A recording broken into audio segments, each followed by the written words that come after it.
Assalamualaikum warahmatullahi wabarakatuh.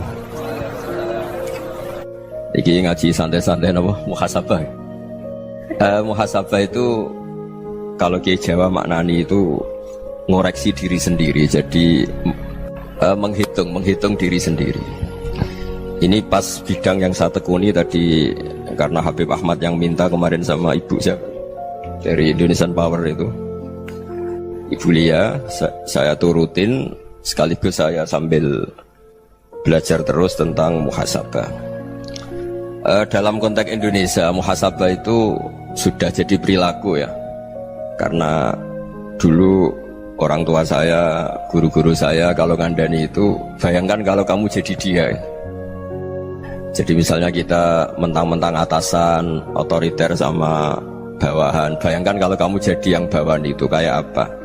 Laukun tamakanah, kalau orang Arab bilang, bayangkan kalau kamu di posisi dia. Makanya guyonannya orang-orang Indonesia itu kan orang ngaramkan judi gitu, bareng dikasih tahu. Tapi yang menang anak jenengan, alhamdulillah. Ternyata ngaramkan itu karena ada anaknya. Kalau anaknya yang menang ya seneng.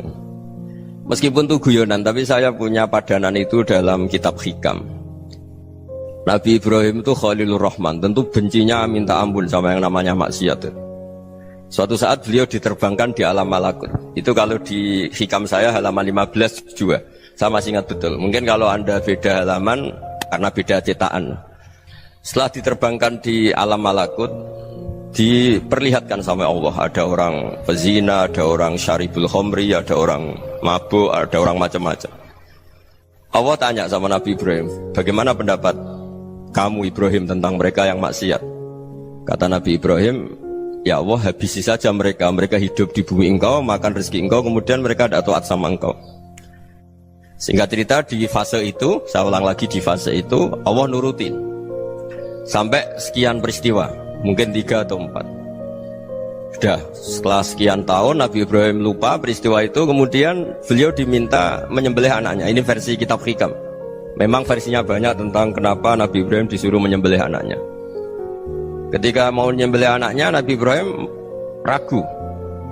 Huwa samratu fuadi, anak saya ini buah hati saya, kenapa engkau suruh menyembelih? Terus kata Allah, apa kamu tidak ingat ketika kamu saya angkat di alam malakut, kemudian kamu usul bunuh-bunuh, saya tidak mempertimbangkan usul Anda, tapi kenapa sekarang saya merintahkan kamu mikir gitu? Terus, ya karena ini anak saya ya Allah.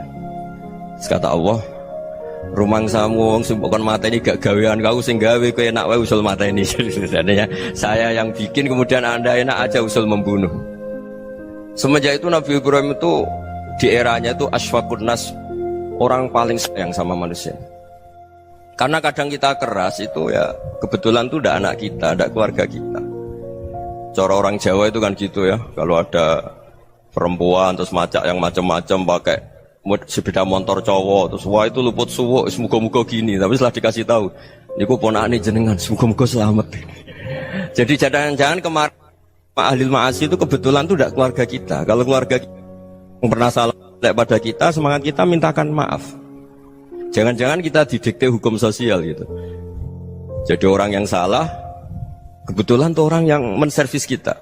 Atau keluarga kita, atau orang dekat kita, jangan-jangan semangat kita mintakan ampun. Tapi kalau sama orang lain, kebetulan musuh kita semangatnya minta itu kena adab. Nah ini yang nggak boleh dalam Islam. Islam mengajarkan niru Rasulullah SAW, Nabi itu rahmatal lil alamin. Bahkan kemarin saya ngaji virtual sama beberapa habaib, ada Habib Ali Al-Jufri dari Mesir, ada Habib Alwi dari Kuitang, ada Habib Nabil Al-Musawa. Dari sekian habaib itu saya masih ingat diantaranya yang didawuhkan rahmatan lil alamin itu ketika Nabi adzahu qaumuh, disakiti oleh kaumnya, dan itu mereka masih kafir semua. Itu mereka dapat doanya Nabi, Allahumma hdi qaumi fa innahum la ya'lamun. Kayak apa baiknya Nabi, orang yang menyakiti, yang melukai, tapi Nabi masih berdoa, Allahumma hdi qaumi fa innahum la ya'lamun. Sayyidina Umar dapat doanya Nabi itu yakhina kana kafiran, ketika masih kafir didoakan, Allahumma aizzal Islam bi Umar.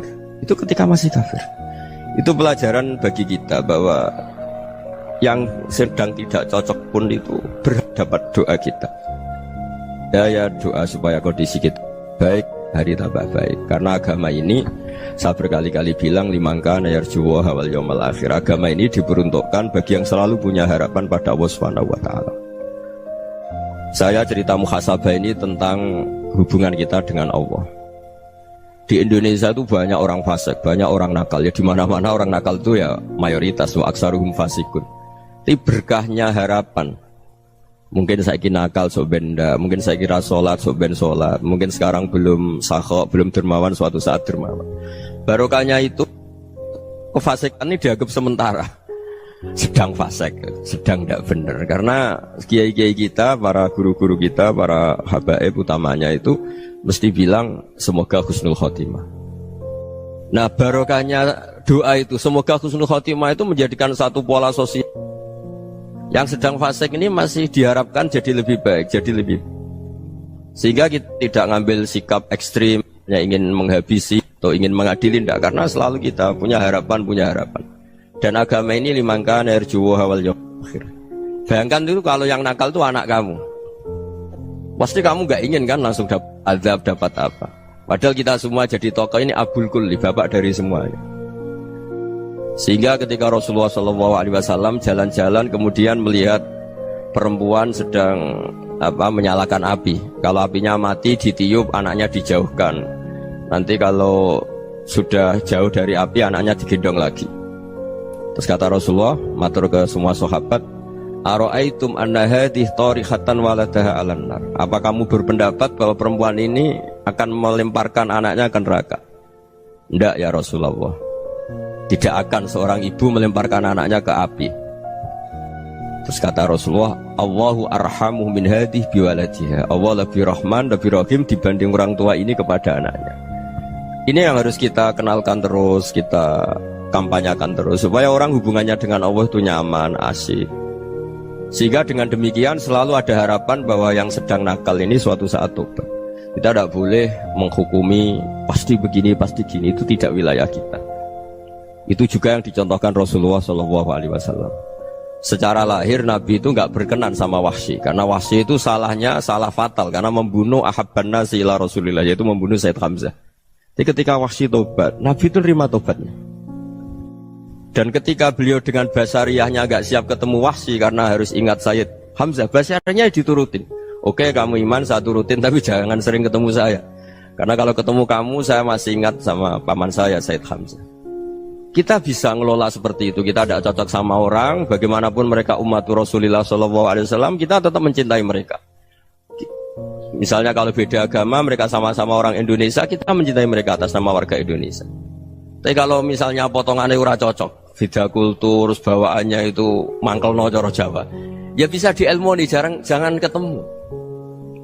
Wong sudah tidak cocok, ingin ketemu nyari solusi. Roh ini tok seneng itu kan ya repot gitu. Ya sudah kalau nggak pati cocok ya jangan sering ketemu. Dan itu kita bisa memanage seperti itu tuh bisa. Saya berkali-kali cerita tentang Imam Syafi'i. Kalau dikasih tahu ya Imam Abu Abdillah, panggilannya Imam Syafi'i, tetangga anda ini ternyata banyak yang nggak senang anda. Jawabnya beliau senang. Ya bagus kalau nggak senang saya, ndak utang saya katanya. Jadi gara-gara saman seneng aku ngatur aku ini kan. Dan mungkin saman rasa seneng kan ya enak. Jadi hidup itu dianggap happy. Kalau seneng ya teman silaturahim, kalau nggak seneng ya nggak bakal utang gitu. Baru kayak rasa seneng itu nggak ganggu. Gitu. Jadi dulu itu orang bisa ngelola seneng tidak seneng itu bisa. Karena ada kearifan hubungan dengan Allah Subhanahu wa taala. Hidupnya selesai karena masyghul bi dzikrillah, mereka sibuk dengan Allah. Makanya kata ulama-ulama tasawuf, kamu jangan melihat manusia perilakunya, tapi kamu juga harus ingat yang gerakkan semua itu Allah Subhanahu wa taala. Dengan demikian kita farah, kita senang. Makanya Nabi kalau ngutus Anas bin Malik kemudian nggak kesampaian yang diinginkan karena Anas main. Ketika garwa-garwani Nabi agak tersinggung, Nabi andaikan Allah menghendaki yang saya inginkan kesampaian, pasti itu kesampaian. Jadi dianggap kegagalan Anas gak manggil yang dituju Nabi itu ya kersane Allah, ya enteng saja. Sayyidina Ali lebih parah lagi yang dialamin. Itu dalam beliau kalau dipanggil itu gak cepet-cepet ke sana. Ketika ditanya, kenapa kamu tak panggil gak cepet ke saya? Amin tu ukubatak, karena aku tahu engkau orang baik. Orang baik itu pemaaf. Jadi makanya orang-orang soleh dulu itu bodoni itu. Makanya sekarang kalau ada orang bodoni itu mesti beda orang soleh. Kalau orang-orang soleh itu kakean husnudzon lagi sering dibodonin. Abdullah bin Umar itu masyhur itu. Kalau ada budaknya sering sholat, sergap sholat itu dimerdekakan. Akhirnya nggak sholat pun pura-pura sholat. Akhirnya juga dimerdekakan. Ketika ditanya, kenapa engkau merdekakan? Padahal mereka sholatnya menipu engkau, kata pembisik-pembisik itu. Man khoda'ana lillah in khoda'na lah. Dia nipu atas nama Allah, berarti saat tertipu juga atas nama Allah. Gak masalah dong, semuanya demi Allah Subhanahu wa ta'ala. Jadi ketika kita ketemu mensifati Allah Ta'ala itu ghafir, Allah pemaaf. Jangan kamu gak fair untuk diri kamu nyifati Allah ghafir, pada orang lain Allah kamu sifati syadidul iqab. Jadi Allah kamu atur, kayak MC tadi ngatur saya. Jadi Allah itu apa? Kalau pada saya ghafir, kalau pada musuh saya syadidul iqab. Nah, itu tidak fair. Kalau Anda punya harapan kepada Allah karena Allah Rahman Rahim, Allah ghafir, sebenarnya Allah pada musuh kita ya bisa saja Allah ghafir, bisa saja Allah Rahman Rahim. Sehingga kita melihat orang lain yang kita tidak cocok itu ya enteng saja. Itu min ummati Rasulillah sing tanaluhu syafa'atuh, tanaluhu sa'atu rahmati, tanaluhu fair. Jangan dengan kita kayak mesti dapat rahmat. Jangan orang lain kayak Allah pasti syadidul iqab, itu tidak boleh. Sehingga ketika ada orang Badui, singkat cerita orang Badui ini kencing di masjid, semua sahabat membentak dia. Yang nggak bentak hanya Nabi tok. Saking mangkelnya orang ini karena semua sahabat bentak kecuali Nabi. Setelah dibenarin Nabi, terus Nabi nyuruh sobu ali dhanuban min ma'in. Setelah disucikan masjid itu, dia berdoa keras sekali. Allahumma arhamni wa Muhammadan wa la tarham ma'ana ahadan. Ya Allah, yang berhak dapat rahmatmu hanya saya dan Nabi Muhammad, yang lainnya jangan gitu. Karena yang lainnya tuh jengkelin, gitu aja saya salah dimarah-marahin gitu. Jadi kalau kamu doa terbatas ya kayak orang Bedui nih, kayak orang Arabi. Apa kata Nabi? Laqad tahajjarta wasi'an. Allah yang rahmatnya luas menjadi kamu sempitkan. Karena kamu mau atur Allah hanya Rahman pada Indonesian Power, pada NU, pada kita, yang orang lain nggak perlu dapat. Itu kan kasihan Islam, karena Islam terus nggak dimiliki semua orang. Allah nggak dimiliki semua orang, Rasulullah nggak dimiliki semua orang, karena dipek NU, dipek ormas tertentu, dipek nggak boleh seperti itu. Nggak boleh takhasyar tawasian, kata Nabi, nggak boleh mempersempit zat yang rahmatnya itu luas. Ini semoga etika ini kita pakai di Indonesia. Yang sedang fase kita harapkan lebih baik, yang sedang nggak dapat hidayah kita doakan dapat apa? Hidayah. Masyhur kan, makanya tadi saya mohon sama Habib Ali supaya Habib Ahmad supaya tetap mahalul qiyam tabaruk sama Habib Ali. Di antara doa-doa di Simtud Duror masyhur itu antuqa bilal mudhniba minnah bil ghufran wal musi'a bil ihsan. Jadi harapannya para habaib, para orang-orang baik dulu ya, semoga yang dosa itu dimaafkan, yang sedang salah dibuka, bikin lebih baik. Nabi itu tugasnya juga gitu. Wastaghfir li dzambika walil mu'minina wal mu'minat. Nabi itu tugasnya juga memintakan ampun yang sedang salah. Nah ini cobalah jadi etika kita, muhasabah kita. Jadi muhasabah itu cara berpikir kita set, kita pikir ulang. Ternyata semangatnya seorang Nabi itu wastaghfir li dzambika walil mu'minun. Semangatnya itu memintakan ampun. Orang ahli tafsir tahu semua kalau Nabi itu tidak mungkin dosa. Jadi itu khitabun lin Nabi wa urida bihi ummatu, itu khitab Nabi, tapi yang dimaksud itu umatnya, karena Nabi tidak akan mengalami dzambun, tidak akan mengalami dosa. Sekarang enggak, kadang-kadang kita ini kalau orang lain salah itu semangat. Kalau di perusahaan ada teman salah, apalagi pimpinan salah itu seneng, barokahnya salah bisa ganti kan gitu.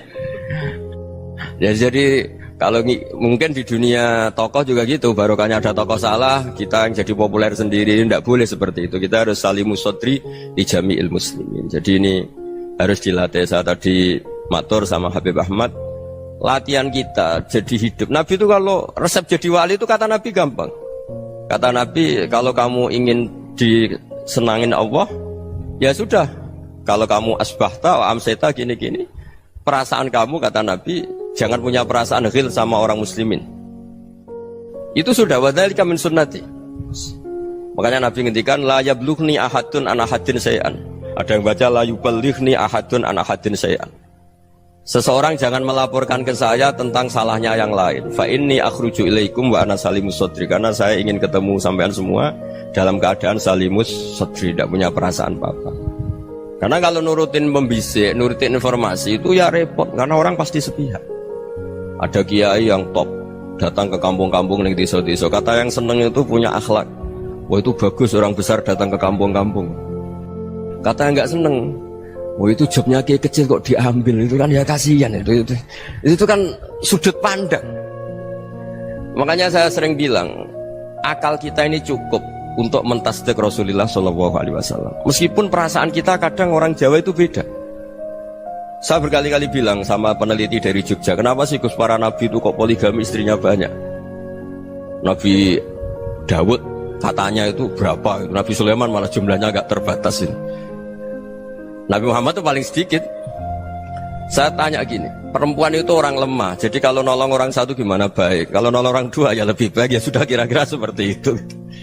Paling tidak akal kita masih tahu kalau orang baik itu kan mesti baik, nolong orang satu baik, nolong orang dua ya lebih baik, nolong orang tiga lebih baik. Tapi kalau kamu orang nggak baik, satu saja kamu terlantarin, kamu miskinkan, kamu ya tinggal diukur kan. Kalau orang baik nambah baik, tapi kalau orang buruk tambah buruk. Nah itu akal kita bisa menganalisis kenapa sih nikah itu ada yang poligami, ada yang enggak. Sudah ukur saja diri kamu. Misalnya kayak saya elek keriting, rabi terus, memperbanyak wong elek, orang perilaku netok, raine dadi elek kabeh. Tapi nak kowe ku ganteng, alim, ganteng, sugih, anake ganteng-ganteng, berhubung kowe saleh ahli swarga kabeh, mertua yo bangga karena karir kamu meyakinkan. Ini mertua kamu aja gak bangga mau nambah. Ipar gak bangga, mertua gak bangga, desa kamu yang kamu wayai juga gak beda dengan Nabi ketika nikah Juwairiyah itu nggak ada pernikahan sebarokah Nabi dengan Juwairiyah itu Azharu Rasulillah. Di situ habis perang banyak tawanan gara-gara jadi besanya Nabi langsung dibebaskan semua karena Azharu Rasulillah. Sekarang besanya Kanjeng Nabi. Dulu Abu Sufyan memangkalnya bukan main sama Nabi gara-gara putrinya dinikah terus langsung jadi. Kalau kamu kan enggak, nikah satu, nikah lagi, satu kampung musuh kamu karena istri pertama ya cemburu, yang kedua agak bangga. Wah itu selesai itu di dunia wal akhirah. Maksud saya nganalisis Islam itu harus pakai akal. Dan akal yang dipakai, ini saya bawa ke kitab Ihya, adalah pikiran-pikiran para ulama. Makanya ketika Imam Ghazali ketika ditanya fakaifa bi muslimin fasikin asawaha fi jami'i amri, kalau kalian ketemu orang fasik, orang Islam tapi fasik, perilakunya nggak ada yang benar. Kata Imam Ghazali jawabnya lucu, aneh. Ma min muslimin illa wa islamuhu ta'ah. Tidak ada orang Islam kecuali dia mau Islam, membenarkan Allah dan Rasul itu sudah taatnya dia. Kok kamu tidak bisa melihat taatnya dia? Dia pikirannya kan ini pemabuk, ini tukang apa. Tapi kata Imam Ghazali, sebenarnya kamu masih bisa berpikir positif. Ma min muslimin illa wa islamuhu ta'ah. Tidak ada seseorang Islam ketika dia milih Islam itu pasti ada taatnya, yaitu tasdik pada Allah dan tasdik kepada Rasulullah SAW. Jadi dengan pola seperti itu, maka di antara guru-guru kita yang modern ya di era Mbah Maimun, di sini ada Habib Ahmad, Habib Salim, syair yang sering dibaca beliau adalah ada orang munajat sama Allah. Ini cerita munajat. Itu orang itu ngendikan gini, ana muznibun, ana mukhtiun, ana asi, huwa rahimun, huwa ghafirun, huwa afi. Ya Allah, saya mukhti, saya orang yang salah. Ana muslim, saya orang yang dosa. Ana asin, saya sering maksiat. Tapi engkau ya Allah, engkau ghafir, pemaaf. Engkau rahim, maha pengasih. Engkau afin, yang mudah memaafkan. Kata orang ini, ya agak kurang ajar, tapi saking senengnya sama Allah. Qobal tuhunna salasatan bisalasat. Ya gini saja ya Allah, sifat engkau diadu dengan sifat saya. Engkau Tuhan, Gusti, nggak boleh kalah katanya. Terus wasatahliban ausofu ausofi, dan engkau pasti pemenangnya gitu. Jadi ada orang rayu Allah dengan cara seperti itu ya ada ya. Saya ini manusia, salah saya banyak. Engkau ampunannya banyak. Engkau Tuhan, Gusti, nggak boleh ampunan Anda, ampunan engkau kalah dengan salah saya. Nggak boleh Tuhan kok kalah. Jadi untuk supaya orang punya harapan gitu. Banyak juga wali-wali yang jadab ketika datang ke makam Rasulullah SAW. Itu kalau dongo ya agak kacau sebenarnya, cara syariat agak kacau. Ya Allah, engkau punya dua pilihan. Jika engkau menjadikan saya soleh, surah habibu, yang senang kekasihmu, yaitu Rasulullah SAW. Tapi jika engkau menjadikan saya fasik, surah aduuk, yang senang itu setan. Monggo jenengan mau menyenangkan kekasih jenengan, mau menyenangkan musuh jenengan, monggo jenengan bebas kok memilih. Mestinya Allah ya senang menyenangkan kekasihnya. Jadi ya, intinya Allah dipaksa untuk menjadikan dia orang soleh gitu. Jadi kayak kemarin itu Pak Gus siapa yang kesini itu kuliah ke sini itu sama Habib Ahmad. Saya pertama nggak mau, lama-lama Habib Ahmad. Ini gimana Gus? Orang taunya saya dekat jenengan, kalau nggak kasil saya waduh. Ini kayak doanya wali yang tadi. Nggak punya pilihan, nggak ada pilihan ini. Jadi saya mohon muhasabah itu dimulai cara berpikir. Makanya di sini sebetulnya tag ini supaya dapat barokahnya Ihya. Ini kitab yang disenangi para habaib, para ulama. Sebetulnya tag di muhasabah itu redaksinya gini ya, yang lengkap. Hasibu anfusakum qabla an tuhasabu wazinuha qabla an tuzanu wa tahayya'u lil ardil akbar. Jadi ada kata wazinu, jadi ukur. Perilaku Anda ini diukur, ditakar. Misalnya kita sebagai suami kan ya punya hal-hal yang kita tidak ideal. Corong Jawa mesti pesek, cara rezeki ya pas-pasan. Dan kita juga kalau makanya agak boleh tanya istri begini, apa saat cinta pertama Anda? Pasti Anda kecewa. Orang jadi istri hanya korban terakhir itu. Sudah. Karena orang kalau ngelamar kemana-mana gak jadi, yang jadi istri itu pasti korban terakhir itu. Jarang istri pilihan pertama, jarang. Ayo semua yang nikah. Rata-rata itu pilihan Anda pertama Pak, dari sekian ditolak di mana-mana terus. Ya perempuan terakhir. Kamu juga korban terakhir. Itu wali-wali dulu kalau ngandani kita itu sederhana. Antal ini masyhur diceritakan Habib Zain bin Semit dalam kitab Al-Manhajus Sawi. Antalam tajid min nafsika kullama turid. Fa kaifa turidu min ghairika kullama turid. Kamu yang ingin ideal saja, kamu tidak menemukan pada diri kamu untuk menjadi ideal. Kamu kan ingin ganteng, ingin punya uang banyak, ingin perilaku Anda sempurna. Anda saja yang punya keinginan tidak bisa mewujudkan keinginan Anda sendiri. Fakaifa turidu min ghairika ma turid. Jadi antalam tajid min nafsika kullama turid. Fakaifa turidu min ghairika kullama turid. Kamu yang punya keinginan saja. Misalnya saya ingin punya uang banyak, perilaku saya selalu benar, gak pernah salah. Loh, saya yang ingin saja dengan diri saya gak bisa untuk benar terus. Kok kamu berharap orang lain selalu benar? Jadi antalam tajid ya sama. Kalau kamu menuntut istri kamu itu ramah, neriman, apa kamu neriman sama wajah istri Anda gitu? Engkau ya pola neng dindi jajaki sana jajaki sini, kamu sendiri tidak tahu apa. Jadi itu nasihat yang luar biasa. Antalam tajid min nafsika kullama turid, fa kaifa turidu min ghairika kullama turid. Kamu mau menghormati semua orang? Tidak mau kan? Kemudian Anda berharap semua orang menghormati kamu. Kamu tidak ingin kan orang lain semua menghujat kamu. Sementara kamu enak aja menghujat orang lain. Makanya Rasulullah SAW luar biasa ketika bikin kaidah sosial. Apa la yu'minu ahadukum hatta yuhibba li akhihi ma yuhibbu li nafsihi. Jadi kalau ukuran iman itu sederhana. Kalau sesuatu itu baik, nyaman bagi Anda ya bayangkan itu pada teman Anda. Misalnya Anda bangun tidur sudah acak-acakan, gak punya uang, utang jatuh tempo, kan gak ingin ketemu orang. Ya kamu jangan bertamu ke jenis ini, karena kalau dengan kamu yang alami juga gak siap ketemu orang. Makanya ada Habib Alim itu dilapuri sama seseorang. Beb, dulu teman saya itu ketika saya kaya itu sering main ke saya. Setelah saya miskin, mereka tidak main ke saya. Kata Habib itu bagus, sunnaul begitu itu bagus. Coba kalau kamu dulu kaya, teman kamu main kan kamu gaya. Di rumah ada makanan, bisa hormat tamu. Setelah kamu miskin jadi buruh manol di pasar atau buruh bikin boto, teman kamu datang, malu enggak kamu? Mendingan enggak datang gitu. Akhirnya baru, oh ya alhamdulillah kalau gitu. Loh iya kan dulu teman kita datang, kita ada Alphard, istri cantik, rumah bagus. Lah kita miskin, buruhnya orang pas dibentak-bentak, teman kamu udah datang. Milih datang apa enggak kalau setelah kamu jatuh? Enggak kan? Jadi barokahnya ilmu itu terus.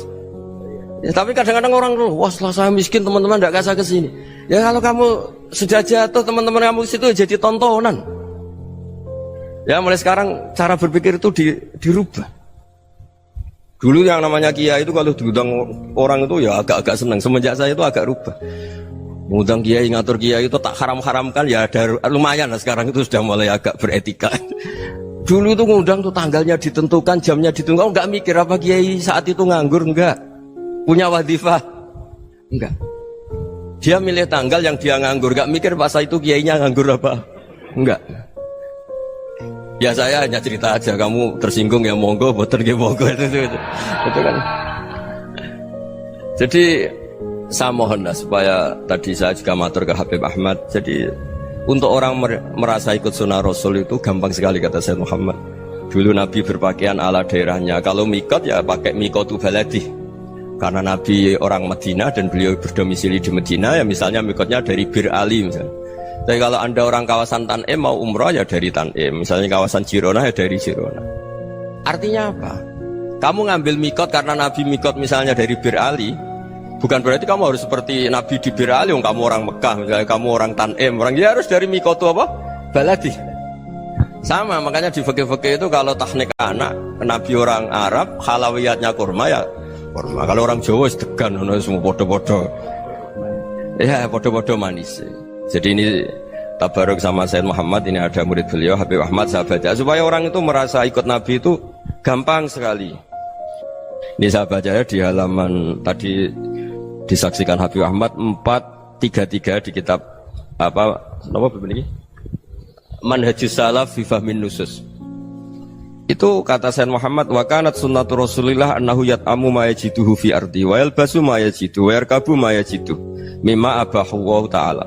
Faman istamala ma yajiduhu fi ardi fa huwa al-muttabi' lis-sunnah. Kama anau hajjal baita min madinati, faman hajjal baita min madinati nafsih fa huwa al-muttabi' lisunnah wa illam takun hadhil madinatu tilka. Jadi intinya misalnya Nabi dulu itu ngasih sedekah kepada fakir miskin ya pakai dinar, dirham. Ya kalau orang misalnya sedekah pakai rupiah ya sudah ikut sunnah Nabi. Jangan lu Nabi pakai dinar loh, kamu kok pakai rupiah. Dulu dinarnya Nabi udah ada tulisannya Bank Indonesia, kamu ada tulisannya Bank. Ya tidak ada seperti itu. Ya jadi misalnya Nabi sedekah pakai tamar atau pakai al-aqid, ya kita pakai beras, pakai apa, supaya orang tuh bahwa Rasulullah itu milik kafatal linnas, milik semuanya, sehingga merasa ikut sunnah Nabi itu ya semuanya. Makanya dulu Mbah Mun kalau motivasi saya supaya bombong, kalau orang Jawa bilang bombong, wong Jawa mesti ono wong alim. Beliau menyontohkan mas itu Mbah Fadol, Senori, Mbah Ihsan Jambes, itu bisa ngarang-ngarang kitab luar biasa, padahal beliau bukan orang Arab. Imam Sibawai itu orang Persia, Imam Ghazali orang Tus itu juga ikut Persia. Kata Imam Mun, wong sing ora Arab lah mesti untuk jatah alim kata beliau, karena Nabi itu diutus kafatal linnas. Nanti kalau orang yang alim itu Arab tok, berarti tidak ada perwakilan dari Afrika, dari Asia Tenggara, dari mana-mana. Makanya karena Nabi statusnya itu kafatal linnas. Jadi kita harus bangga sebagai Muslim, sebagai orang Indonesia, karena misalnya Wali Kutub dulu terkenalnya hanya ada di Yaman, di mana. Ternyata pernah ada juga di Indonesia, dan seperti Habib Abu Bakar Segaf Gresik. Jadi ya akhirnya kan tetap orang Indonesia, meskipun beliau zuriyah Rasul kan ya sudah orang apa? Orang Indonesia. Zuriyahnya Habib Ali Simtuduror sekarang di Solo. Jadi Indonesia juga dapat alawin banyak, dari Sadatin al-Alawin juga banyak. Jadi saya mohon barokahnya ngaji seperti ini. Melihat orang lain tuh gampang, bayangkan tuh kalau anak kamu. Makanya Nabi, nanti kalau nggak percaya lihat di Hikam nomor 15 di kitab saya itu. Di situ dijelaskan oleh Hikam, jangan-jangan semangat Anda pada orang yang maksiat, pada orang yang keliru supaya dihukum itu karena kebetulan itu udah anak Anda, itu udah keluarga Anda. Coba kalau itu keluarga Anda. Makanya kalau saya guyonan di Jogja itu, ada pembantu mecahkan piring terus dimarahi majikannya, saya mesti guyon gitu, pasti itu pembantunya tidak cantik. Kok bisa Gus? Andai kan cantik dan kamu senang mecahno piring satu, piring 1000 ora iso ngamuk kowe. Ternyata ngamuknya tuh karena mecahkan piring apa karena plus tidak cantik? Coba jawab para lelaki nih. Kamu marah sama orang maksiat tuh karena maksiat, karena plus itu udah anak Anda. Bayangkan kalau itu anak Anda. Itu hebatnya Rasulullah SAW. Karena kita yang salah pun kadung umatnya, Nabi tetap ngasih fasilitas syafaati li ahlil kabair min ummati. Kayak apa baiknya Nabi? Nggak ikut maksiat tapi ikut fasilitasi ngasih syafaat. Loh kalau li ahlil ibadah kan wajar, Nabi ketika ini syafaati li ahlil kabair min ummati. Ya karena tadi logika yang dibangun Rasulullah itu logika yang luar biasa. Kita semangat orang lain kena hukuman itu karena kita tidak punya ra'fah, tidak punya rahmah. Coba kalau Rasulullah yang bil mu'minina ra'ufur rahim, semangatnya itu mendoakan supaya tobat, mendoakan diampuni. Dan itu juga yang diperintahkan oleh Allah Subhanahu wa taala, wastaghfir li dzambika walil mu'minina wal mu'minat. Ya semoga barokahnya ngaji ini, barokahnya Habib Ahmad, barokahnya Maulid Simtud Duror, barokahnya semua kitab Madaih, Tiba Berjanji semuanya, barokahnya Ikhya, barokahnya Said Muhammad, barokahnya guru kita semua, Mbah Maimun, bapak saya. Kita ini ngikuti manhaj, ya, ngikuti apa? Manhaj. Saya sering didhawuhi Mbah Mun, kenapa ihdinas siratal mustaqim bukan siratoka? Bukan jalan engkau ya Allah, karena Allah itu nggak bisa kamu tiru. Allah itu tidak tidur, tidak makan, tidak kesel, tidak capek. Yang bisa ditiru itu siratal ladzina an'amta alaihim. Yang bisa ditiru manusia ya niru manusia. Karena Allah itu tidak bisa ditiru. Makanya ihdinas siratal mustaqim siratal ladzina. Dan niru siapa? Niru guru-guru kita. Termasuk niru cara pandang. Jadi misalnya ada orang awam di rumah itu hanya delok reng, delok tikus liwat, itu kan kayak nganggur. Kok ora tahajud malah mendelok reng. Melihatnya jangan gitu. Huwa tarokal ma'asiyah. Dia di rumahnya tidak dugem, tidak kemana-mana. Dia berarti malam itu tarkul ma'asi. Tidak nyopet, tidak garong, tidak ke tempat maksiat. Susahnya apa sih husnudzon? Jadi jangan lihat huwa tarkut tahajud, huwa tarokat tahajud, wa taroka qiyamal lail. Oke ya, namanya orang begitu ya tidak tahajud, tidak qiyamul lail. Tapi susahnya apa sih kamu bilang huwa tarokal ma'asiyah? Dia juga meninggalkan maksiat, dan tarkul maksiat itu ibadah. Supaya orang tuh gampang lah husnudzon sama orang muslim. Ini orang mukmin, orang yang luar biasa. Di mata Allah itu orang yang luar biasa. Kayak tadi Imam Ghazali, kalau saya ketemu orang muslim kemudian dia tidak pernah baik, gimana? Kata Imam Ghazali, ma min muslimin illa wa islamuhu ta'ah.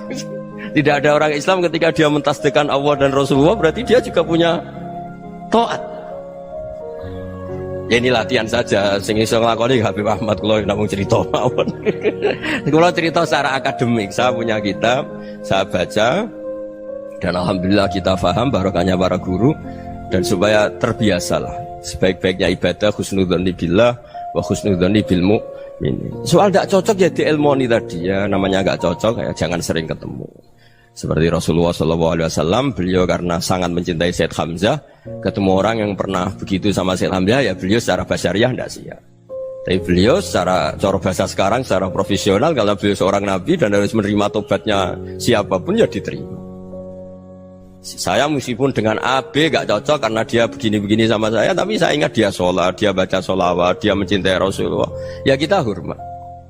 Ya soal tidak cocok ya di manage tadi ya, zurhiban tasdid huban. Kalau tidak pati cocok ya jangan sering ketemu, bawaannya enak nanti. jadi ya semuanya itu diilmoni lah. Makanya ngendikane Ma'ruf Al-Qurhi ada yang baca Al-Kharqi, mangqala fil yaumi salasa marrat wa marham ummata Muhammad kutiba minal abdal. Karena semangat mencintai siapapun satu hari sering baca marham ummata Muhammad wa ma asli ummata Muhammad wa ma tajawaz an ummati Muhammad, itu mesti kutiba minal abdal. Dia pasti termasuk wali abdal. Maksudnya semangat mencintai ya dilatih lah. Misalnya Indonesia Power atau PLN, andai kan tidak ada PLN tuh kayak apa? Orang nggak bisa ngaji, tidak bisa aktivitas. Ya barokahnya ada PLN, barokahnya jasanya. Kita sadar, tidak semua kebaikan kita ini memenuhi keinginan orang banyak. Gitu. Orang banyak ingin listrik, ingin saluran apa, dan itu kadang yang mewujudkan orang lain atau kelompok lain. Ya karena itu manfaat ke orang lain ya kita doakan. Karena khairunas anfa'uhum linnas. Sehingga kita terbiasalah ngakui orang lain. Seperti semangatnya Rasulullah SAW, semuanya itu didoakan, semuanya diinginkan kebaikannya. Bahkan Nabi gak putus asa sampai di akhirat. Ketika Nabi lain sudah putus asa karena sudah akhirat, sampai dimintai syafaat semuanya bilang nafsi, nafsi. Karena merasa semuanya gak punya nyali di depan Allah. Karena ini sudah akhirat, sudah finish. Tapi apa Rasulullah? Analah. Ya udah, saya sanggup mensyafaati kalian. Terus kata Nabi, fa'atiyal arsya. Saya mendatangi aras fa akhirul lahu sajidan, saya sujud wa ahmaduhu bima hamida 'allamaniha rabbi. Kemudian saya tetap muji Allah dengan pujian yang terus menerus. Padahal sudah di akhirat sudah finish. Nabi dimintai syafaat masih sanggup karena Nabi tahu akhirat tidak bisa mendikte Allah, tidak bisa. Allah terus bilang, "Ya Allah ini akhirat loh, engkau sudah tidak boleh mensyafaat." Tidak bisa. Allah tidak bisa diganggu akhirat. Allah tidak boleh dibatalkan rahmannya oleh akhirat. Allah tetap Rahman Rahim abadal abad. Dan Nabi tahu itu. Makanya kata para ulama, fa Muhammadun ahmadu min ghairihi. Jadi Nabi Muhammad namanya dua yang terkenal. Sebenarnya banyak yang terkenal dua, Muhammad sama Ahmad. Ketika Nabi punya nyali memuji Allah di akhirat atau sudah di akhirat, Itu fa Muhammadun ahmadu min ghairi. Ketika Nabi lain sudah tidak punya nyali muji Allah karena sudah akhirat, Nabi Muhammad tetap berani muji Allah di saat seperti itu. Makanya ahmadu di situ kata ulama itu af'al tafdil. Fa Muhammadun ahmadu min ghairi. Kanjeng Nabi lebih memuji Allah di saat yang Nabi lain sudah tidak punya nyali untuk muji Allah di saat itu. Makanya kata Nabi fa akhiru lahu sajidan wa ahmaduhu bi mahamida 'allamaniha rabbi. Akhirnya setelah lama gitu terus Allah ngendikan ya Muhammad irfa' ra'sak wasal tuttah wasfa' tusyaffa. Sudah Muhammad, angkat kepala kamu minta apa saya turutin, dan kalau kamu ingin mensyafaati umatmu saya beri hak napa? Syafaat. Nah, semoga semangat itu juga menjadikan kita munajat bahwa rahmat Allah tidak terbatas, harapan juga tidak terbatas. Mungkin yang sedang nakal ya kita katakan sedang, jangan terus kamu pastikan wah ini mesti suul khotimah, mesti tidak orang baik. Ndak, agama ini liman kana yarjuwa wal yaumal akhir, selalu bagi yang punya harapan. Ya, mugi-mugi dapat barokah semua. Mantu dengan kata wassalamualaikum warahmatullahi wabarakatuh.